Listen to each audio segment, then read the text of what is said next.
Belum lagi usai kasus yang menyeret Gatot Brajamusti yang mengaku sebagai guru spiritual, publik kembali dihebohkan dengan kasus Dimas Kanjeng Taat Pribadi, pemilik padepokan yang diduga melakukan tindak pidana pembunuhan dan juga dugaan penipuan di kawasan Probolinggo, Jawa Timur. Dengan berkedok agama, Dimas Kanjeng diduga melancarkan aksi penipuan dengan dalih bisa menggandakan uang. Bermula dari kecurigaan atas kasus pembunuhan mantan santri Dimas Kanjeng sendiri, polisi akhirnya melakukan penggerebekan di padepokan Dimas Kanjeng Taat Pribadi dengan mengerahkan 3 kompi aparat kepolisian sekaligus.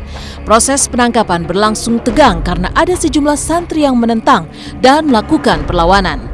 Lalu benarkah polisi juga menemukan kuburan massal di padepokan Dimas Kanjeng Taat Pribadi? Mungkinkah kuburan massal itu juga berisikan korban-korban pembunuhan?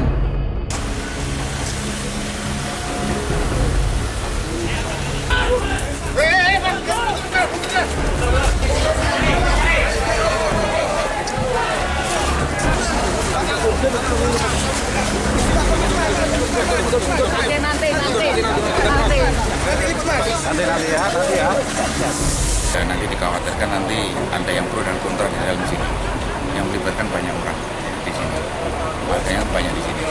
Kita tidak akan mengambil, artinya kita tidak mau ada kejadian apa-apa. Sehingga kita dengan pasukan yang sekitar 3 kompi lah ya, dari pasukan kepolisian yang kita turunkan dengan harapan dapat merampung dan kereta ini. Tanggal 16 Mei 2016, kegiatan penyelidikan mengenai kasus pembunuhan ini memang dengan motif bahwasanya kepada seseorang atau yang disebut dengan santri, bahwasanya mereka mendapatkan uang yang dilipat gandakan. Sampai sekarang memang kami belum menemukan data tersebut, karena dari sekitar jumlah masalah pembunuhan massal ini kita lagi mengecek, mengumpulkan data. Dari data nanti ini kita bisa naikkan, menyusuri melalui penyelidikan apakah memang kuburan massal itu korban daripada pembunuhan ataukah memang meninggal karena penyakit.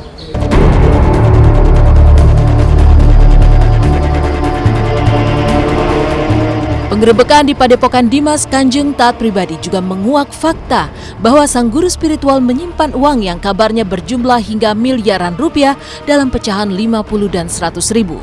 Di sebuah tempat penyimpanan mirip bunker di padepokannya yang diduga dari hasil penipuan penggandaan uang. Lalu apa komentar Ki Kusumo yang juga seorang paranormal? Benarkah memang ada aksi penggandaan uang itu?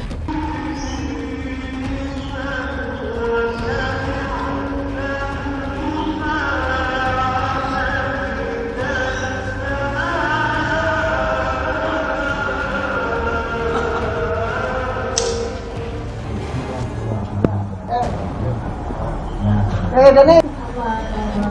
Buka coba.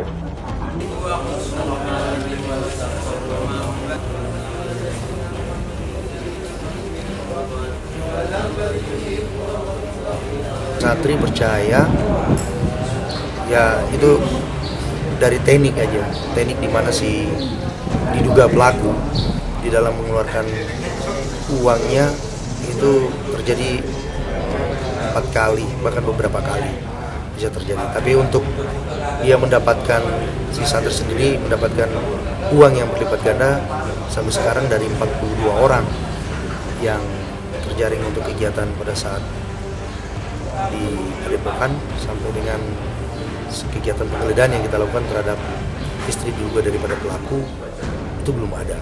Ya variasi, ada yang ngasih 15 juta, ada yang ngasih 100 juta, ada macam-macam.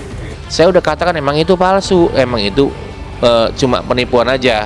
Cuman balik lagi bahwa banyak orang yang melihat bisnis ini merupakan bisnis yang wah. Jadi unsur yang dikatakan saya katakan tadi sebagai menipu orang itu ketutupi sama dia. Dia merasa oh ini hebat, oh ini hebat, oh ini hebat. Dengan kalimat itu, dengan harapan yang penuh yang membuat akhirnya orang tertipu berulang-ulang. Mereka lagi berperan menjadi seseorang yang bertujuannya untuk melakukan sebuah penipuan. Nah, ketika dia melakukan penipuan, dia akan mempergunakan sumber kepercayaan individu orang itu. Mayoritas di Indonesia itu Islam, maka dia akan mempergunakan sumber informasi untuk menipunya adalah agama Islam. Dari penampilannya pakai baju gamis, baju Arab kan, baju gamis, hanya untuk mensuggest, meyakinkan. Maraknya kasus penipuan berkedok agama seperti heboh kasus Padepokan Dimas Kanjeng taat pribadi di Probolinggo membawa Majelis Ulama angkat bicara. Menurut MUI, kegiatan penggandaan uang seperti yang dilakukan Dimas Kanjeng adalah kegiatan yang tidak masuk akal dan menyalahi syariat agama. Dan masih banyaknya orang yang terjebak ke dalam praktek penipuan seperti ini diduga MUI dan sejumlah tokoh lainnya karena mental instan serta kurangnya pemahaman agama dari masyarakat itu sendiri. Dalam kamus Islam tentu itu tidak dibenarkan, ya tidak dibenarkan dengan cara seperti itu karena selain dia tidak masuk di akal, dia biasanya rentan pada hal-hal yang mungkin sihir atau mungkin justru suatu kedok yang bisa membawa pada penipuan. Jangan mudah percaya orang-orang yang mengatasnamakan agama sementara mereka sendiri tidak diketahui bagaimana sejarahnya, bagaimana kedudukan dia di tengah-tengah masyarakat, ya, bagaimana tentang ilmunya. Nah, ini penting sekali untuk dipahami oleh masyarakat kita. Untuk tidak mudah percaya terhadap hal-hal yang seperti ini. Seperti misalnya tadi penggandaan uang itu. Ini harapan MUI tentunya, dan mudah-mudahan kemudian ada kerjasama dari seluruh pihak, termasuk masyarakat. Kita ini kan mayoritas mengenal Qur'annya hanya mendengar. Oh, ada jin ifrit, terus hadirlah orang yang ngomong, saya punya ilmu pakai jin ifrit. Maka dia pakai namanya juga jin ifrit. Namanya ini mempergunakan dalil keagamaan tadi. Maka kalau menurut saya ini bukan hanya ranah petugas kepolisian, tapi ini juga ranah daripada MUI untuk memberikan sebuah statement yang keras. Kalau enggak nanti akan ada lagi ini ajaran sesat, mempercayai sihir itu. Ya, di keluarga saya ada juga yang begitu percaya dengan hal-hal pelipat gandaan uang seperti itu. Sampai saya sempat ngomong begini, kalau saya berpikir satu, ya, Allah mewajibkan kita mempergunakan akal. Meninggalkan heboh kasus Dimas Kanjeng di Probolinggo, seperti apa pula pemeriksaan Charlie yang akhirnya memenuhi panggilan Polda Jawa Barat terkait dugaan kasus penipuan yang membuatnya jadi tersangka. Benarkah Charlie tak merasa menipu seperti apa yang dituduhkan padanya? Selamat pagi pemirsa, kembali lagi bersama saya Mila Rahmawati. Dari heboh penggandaan uang dan kasus dugaan pembunuhan oleh Dimas Kanjeng, inilah babak baru dalam dugaan kasus penipuan yang menyeret nama Charlie Van Houten. Takut dijemput secara paksa, mantan vokalis ST12 ini pun akhirnya menyerahkan diri ke Polda Jawa Barat.